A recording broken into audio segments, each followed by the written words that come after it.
Hey everyone, and welcome. Today, we're breaking down a really powerful blueprint for building real, everyday confidence in English.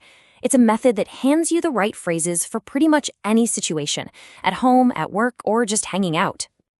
You know that feeling, right? We've all been there. You have the perfect thought in your head, but that perfect, natural-sounding phrase just doesn't show up. It is so frustrating. But what if you had a blueprint for that? Not just another long list of words to memorize, but a strategic tool, a kind of cheat sheet that's designed to solve that exact problem, to give you the right words at exactly the right time. So yeah, that's what we're diving into today. And look, this isn't about trying to swallow a dictionary whole. It's about understanding a method, a strategy, for building practical fluency you can actually use. The source material we're looking at gives us this amazing toolkit of over 60 core phrases. And these aren't, weird academic words. They are the absolute building blocks of real-life, day-to-day conversation. So what's the secret sauce here? Well, the strategy is actually pretty simple, but it's brilliant. It's all about grouping these easy phrases by context.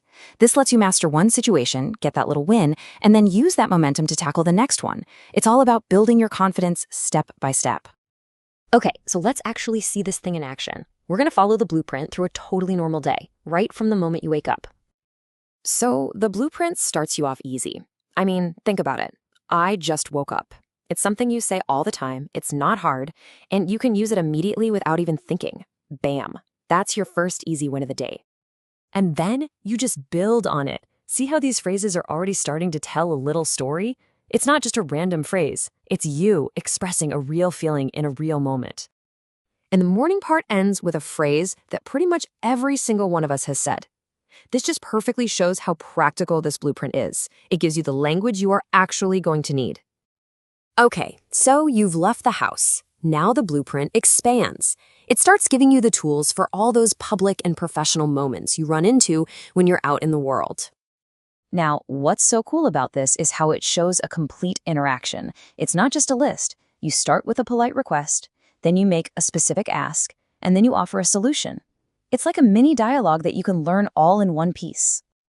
And this whole method is just so versatile. The same strategy, learning simple, contextual phrases, works just as well when you're praising a coworker in the office as it does when you're just asking for a price at a shop. But let's be real, language isn't just about transactions, right? It's about connection. So this next part of the blueprint is all about those crucial phrases we use to build and keep up our relationships. Just look at these. They seem simple, but they are packed with social meaning. Using phrases like, "What's up?" instead of a super formal, "How are you?" or throwing in a "That's awesome." It just makes you sound natural, friendly, and way more engaged. So this whole method that we've been walking through, it actually has a name. It's called contextual practice. And the idea is it's to learn language inside the specific situations you'll actually face, not from some abstract list. This approach is the real engine that drives fluency. All right, so let's bring it all home. What's the final lesson? What is the single most important idea that this blueprint really teaches us? It really all comes down to this. Confidence doesn't come from knowing every word in the dictionary. It comes from knowing you have the right tool for the right moment. And that's exactly what you get from consistent, contextual practice. It's the foundation for that rock-solid confidence. So I'll leave you with this final thought. Looking at all these practical phrases, from the morning rush to a coffee with a friend, if you could use just one of them, effortlessly, tomorrow, which single phrase would be a total game changer for your day?